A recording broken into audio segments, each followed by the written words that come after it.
Vocês não têm compromisso com a verdade, não têm compromisso com o enfrentamento ao crime. Vocês têm compromisso com a defesa dos seus amigos bandidos criminosos, sejam eles das facções, sejam eles as milícias, sejam eles os corruptos, sejam eles os que fazem tráfico de armas, ou sejam eles aqueles que deitam nas emendas secretas.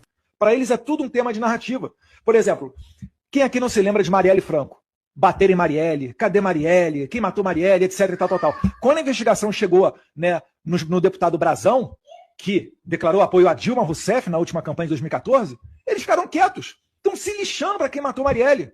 A mesma coisa com rachadinha. Encheram a paciência do Flávio negócio de rachadinha. E vocês falaram de rachadinha, falaram de rachadinha. E quando tiveram a oportunidade de condenar o Janones pela rachadinha que ele cometeu em áudio, extorquindo seus assessores para pegar parte do salário, o Boulos do seu partido matou no peito e absolveu o rachador Janones.